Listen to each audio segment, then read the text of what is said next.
Hello, it's just David here with my weekly message. Lovely to see you all. It's a lovely morning. You'll see the sun, I hope, sort of coming through in the study, and a sign that sort of spring is here. I think it might just be a few days of sunshine, but anyway, it's a lovely morning this morning, and the word Lent, which we're in, means it's an Old English word for spring, and yeah, certainly a very encouraging time of year. And hopefully, we're being encouraged by some of the news about us. COVID has, of course, dominated last year. It's not been it's been a very sad story, of course. But there are signs of hope, still a way to go, but certainly there does seem to be light at the end of the tunnel. First of all, the lockdown has sort of reduced infections and hospitalizations and things. That seems to be working.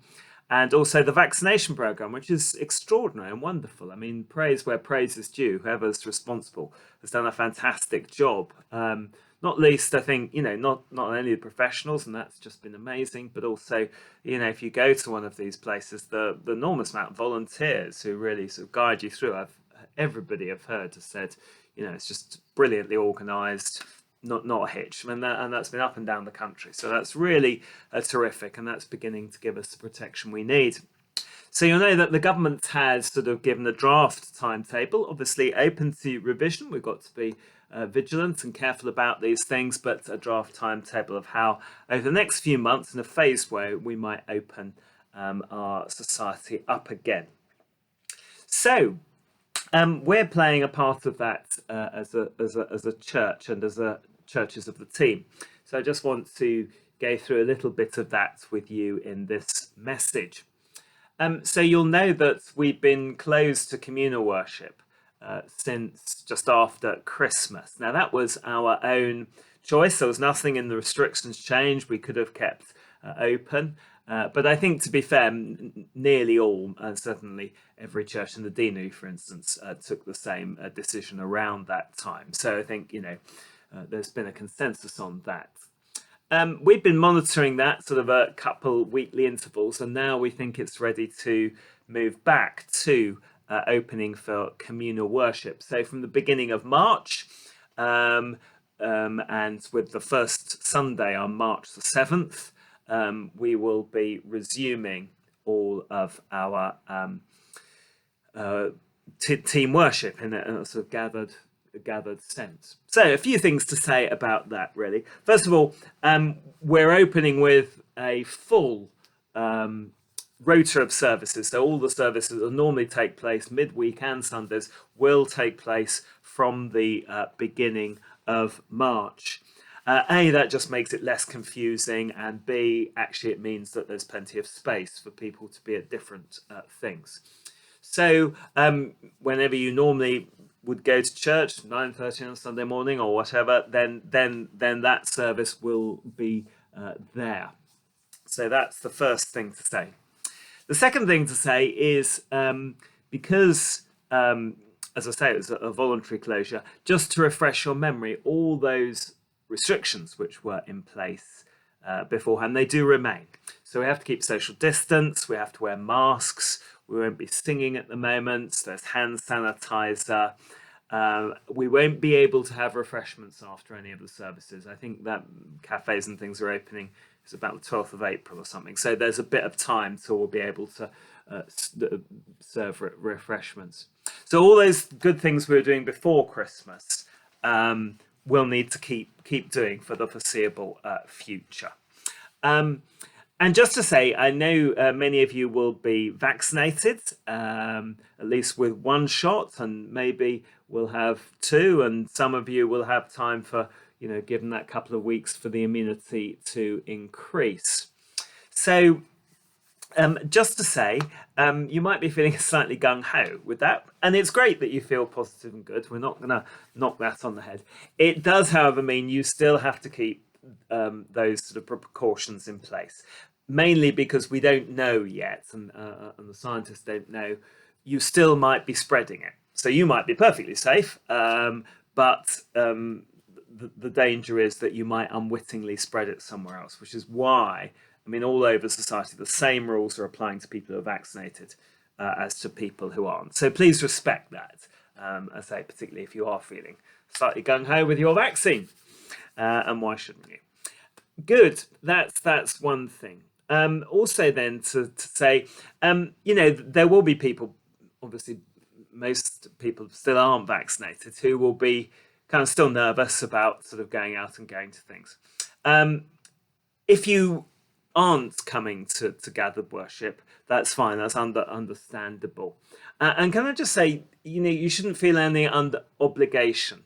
Sometimes people have said, "Oh, well, I think I ought to go because I'm doing X, Y, and Z," even though I don't really feel secure at the moment.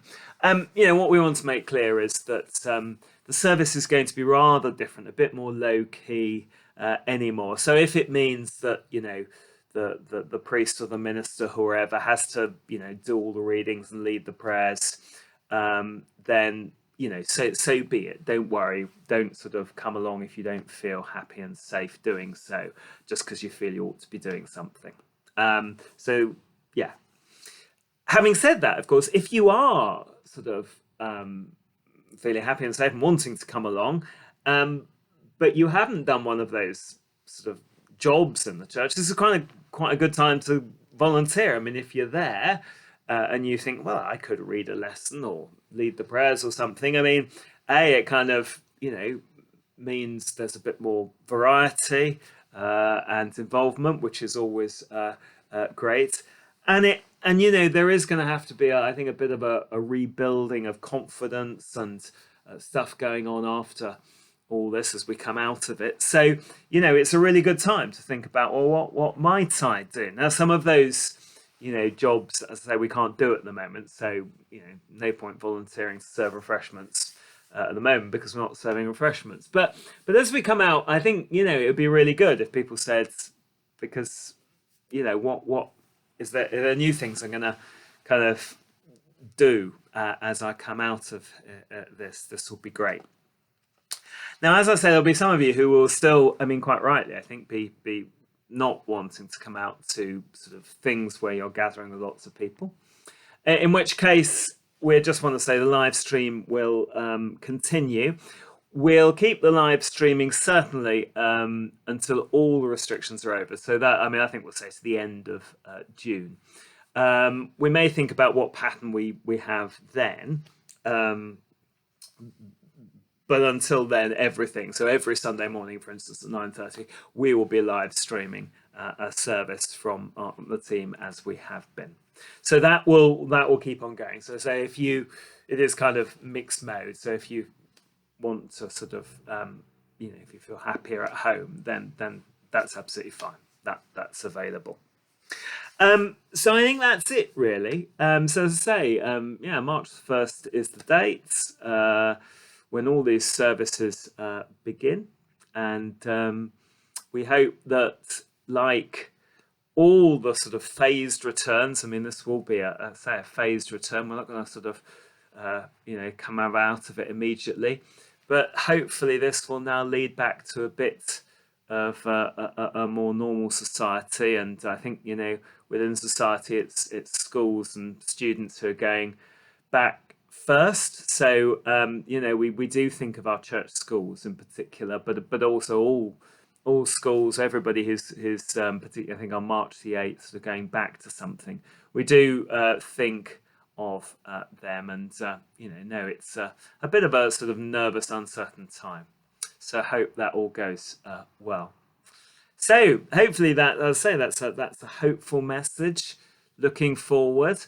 Need to stay vigilant, stay careful for the next few months. But if we do that, then the hope is obviously that both in the church and in society, that vigilance will be paid off and be able to return to a life that's a bit more normal and be able to enjoy over the summer all those things which we've missed in the last year or so. So thank you. And yes, well, we'll see you either kind of in person now or online. Thank you. Cheerio.